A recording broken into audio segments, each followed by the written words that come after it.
Hello, everyone. Welcome to another episode of Lunch Poetry. Here after about a month of wait time. I've been thinking about what to do for the next episode.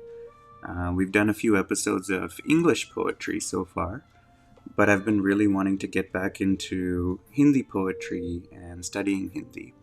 And so I was in a nearby temple and I found a book by Hardev Sodhi, who calls himself Ashk, which is his given name. And he's written a book of poetry called Ibadat or Mohabbat. So today I have a special guest, Ravi, who will be joining me today. And we're going to read a poem by Hardev Sodhi, and we'll talk through the translation as well for you to enjoy, for those of our listeners who don't speak Hindi. Hope you enjoy it. Here we go. The poem's name is Baatein. नमस्कार, मेरा नाम रवि है। मैं कुछ पंक्तियाँ पढ़ने वाला हूँ। इबादत और मोहब्बत, ये संग्रह है हरदेव सोधी जी की। तो इरशाद। बातें। बात करने से पहले ये सोचो ज़रा, क्या वो करेगी किसी का भला? ना ऐसे कभी ज़बां पे तू ला, तोड़ डाले जो दिल किसी और का।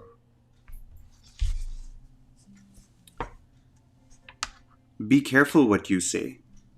Words bring both joy and pain. Bring not into the world that which can cause heartbreak again.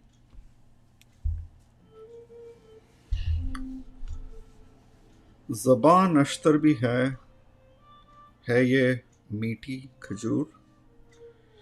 ये गाली भी दें बोले मेरे हुजूर, जो औरों से चाहे वो इसको सिखा, बात करने से पहले ये सोचो ज़रा।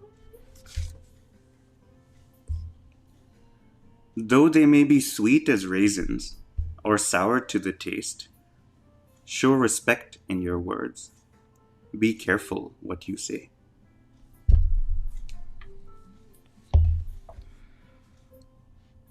बात की जिसकी मैंने कोई और था, बात की जो थी कुछ और था। बातों बातों में बात बदलता ना जा, बात करने से पहले ये सोचो ज़रा। Sometimes what is said is heard the wrong way. Best to keep the words in your head. Be careful what you say.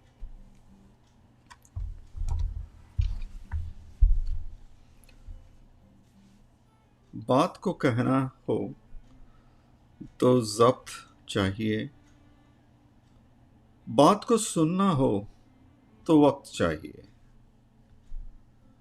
कुछ औरों की सुन, कुछ अपनी सुना,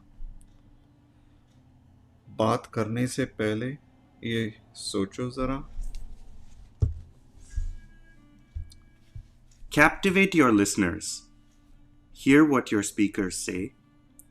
Give each other your time. Be careful what you say.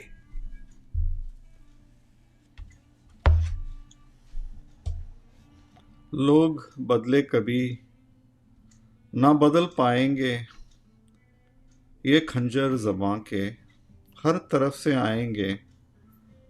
दर्द को भूल अश्क, मांग सबकी दुआ, बात करने से पहले ये सोचो ज़रा। In times of change, keep detractors at bay. Seek out God's blessing instead. Be careful what you say. That was Baatein by Hardev Sodhi. Thank you, Ravi. It was very well translated. Thank you. I really got the gist of all that information that has been put into a few beautiful stanzas in Hindi, converted nicely.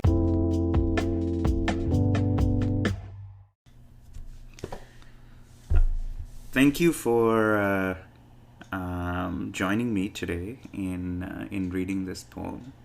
I know you've had your own passion for poetry before. Can you maybe tell us a little bit about it? If I recollect when I used to write poems, which would date back to the time when I was in grade 11, 12, and that's just probably a few years. And I don't remember what the inspiration was. Um, must have been something that probably affected me in a good way and made me write these poems. But yeah, that was something I did for 2 years, um, and yeah, I think it was more about rhyming and um, something about sadness that was the content of those poems. That was a long time back. And would you write these poems in Hindi or in English? Yeah, mostly English, Okay. and I don't remember having written it in Hindi ever. But yes, because I was brought up in Pune, Hindi was kind of the go-to language for everything. But English was the language in which I wrote those poems, if I recollect. Was it common in that time for people to be reading poetry or writing poetry? So when we did our grade 8, 9, and 10, we had all these English poets that Robert Frost and other poets that we used to read, and most of them were we used to read it, but there were only a few of us who tried to understand the meaning behind it. Daffodils is one of the poems I remember. I forget who the author was or who the poet was. But yeah, so some of those also could have been an inspiration to, come up with the poems. But I don't think too many people were into it. Too many kids were into it. But yeah, it came to me. I like I said, I don't remember the reason why I started writing.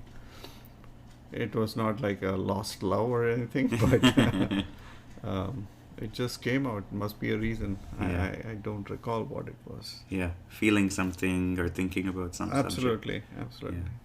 Oh, that's nice. Loneliness could also cause it, Yeah. or the situations that arise. Yeah. Yeah. No, I think those are such impressionable times, right? 11th standard, 12th standard. Yeah, absolutely.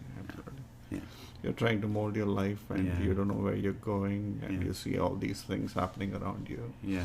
And you want to emulate somebody, and Yeah. at the same time, your inner feelings are conflicting. You Yeah. want to do something else, Yeah. not sure what to do. Mhm. I guess all of that comes together in the form of poems sometimes, Yeah. and that could be very well the reason why Yeah. I could have written those songs. So you're just inspired to kind of express yourself in some way, and it kind of came as a poem. Absolutely. And how about you? When did you start writing poems?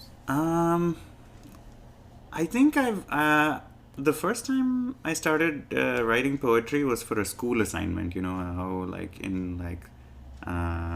kind of the 7th, 8th standard, around the same time when you start reading the poems, our teachers used to assign us, oh, this is the topic, you need to write a poem.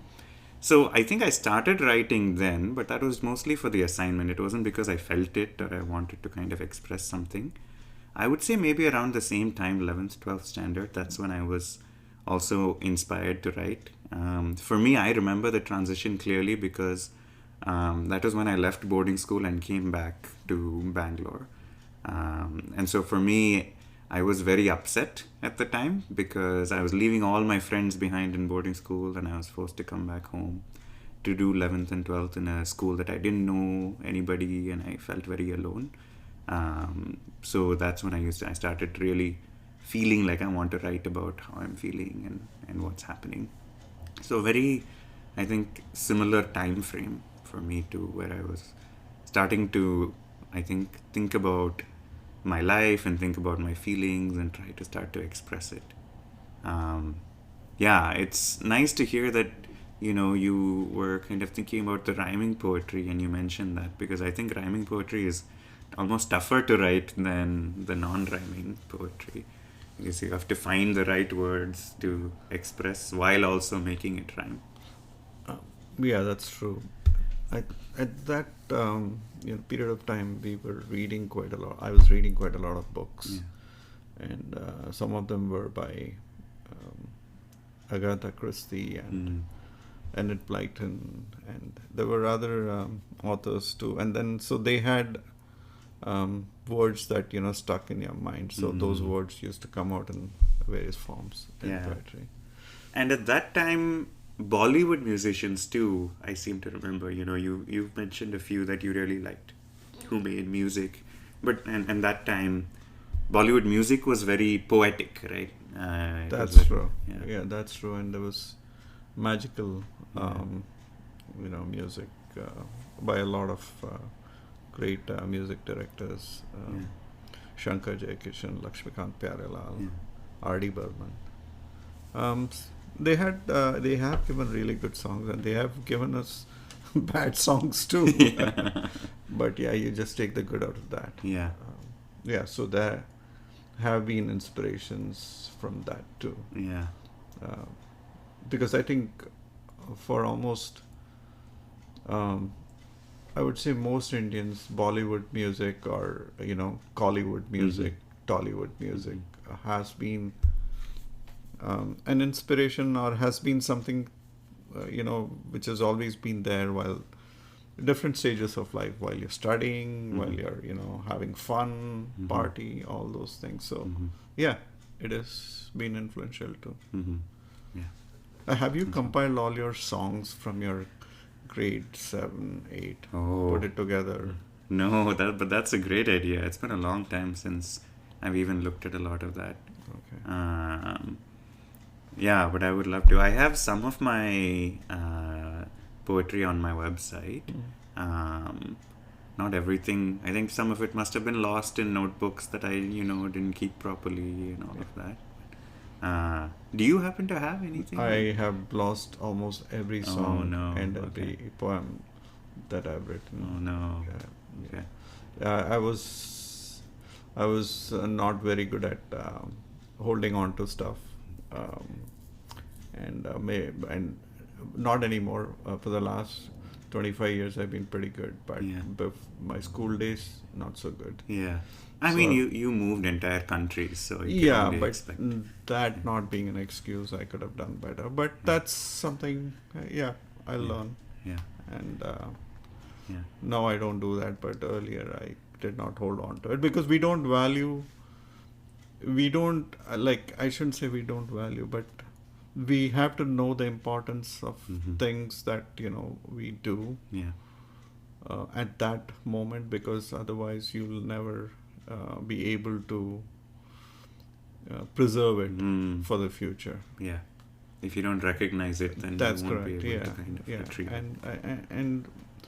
and those were young days, so Yeah. the mind is wandering everywhere. Yeah. So sometimes you feel like keeping something, you don't feel like. Yeah. Most of the times didn't feel like keeping anything, Yeah. because we were also so into cricket, because that's Yeah. was one of our passions. So Yeah. everything was all about cricket, Yeah. day and night. And this happened, obviously the poems happened, but Yeah. so some things take more importance than the others, and then you just write it and forget it. And it basically, those, if they have been written in notebooks, the notebooks are long gone. Yeah. So Yeah. And it was a time when you couldn't digitize things like that. that's you right. couldn't, So store it. things have changed quite a bit. Yeah. Now you can write it on your iPhone, on your Yeah. Samsung phone, on Yeah. Android phone, and then just they stores it for you. You Yeah. don't have to do anything. Yeah. But then I have seen other people also actually writing it on paper, which is amazing. But then you can always take a Yeah. snapshot and then Yeah. keep it. So, yeah. Yeah. Maybe next time we can try the reverse. We can read daffodils and Yes. translate it into Hindi. Yes. Yes. That might be a nice That next would be a episode. great idea. That would Yeah. be a great idea. Daffodils. But that would take some effort because Yeah. daffodils is, if from what I remember, has a very deep meaning to it, and yes. to understand it completely, it'll Mhm. take some time. So it'd be the other way around. So basically, it'll be English Yeah. and translated into Hindi. Yeah. And I'm sure that others would have done it or tried at least doing that. But maybe. we'll give our own effort. Yeah, for it, exactly. Yeah. Yeah. Perfect. Thank you so much for Thank joining you. me on this Thank- episode. For our listeners, a little bit of a twist. Ravi is actually my father-in-law, and he's visiting us for Christmas this week. It was just a kind of a surprise trip here. Like, we just planned a week back, and then I thought I'll spend some time with my son-in-law and daughter. Yeah. The first day, so yesterday I landed, and today here's a beautiful rainy and cold day. A classic Vancouver. It's a classic Vancouver, but it's got its charm to Yeah. it, and they've got a beautiful apartment overseeing the Arthur Lang Bridge, Mhm. and it's beautiful. It's Yeah. beautiful to see outside. And it's the perfect weather for poetry. Absolutely. And my son-in-law just gave me the best tea I could drink just a few minutes back, so all the more. Yeah. You better follow this this channel for the recipe. We'll share it at some indeterminate episode in the future. Yeah. Okay. Thank you for joining me on the show. Thank you. Look forward to doing a few more poems with you before you head back. Everyone, thanks for listening. Hope you have a wonderful week. Merry Christmas and happy holidays. Happy holidays.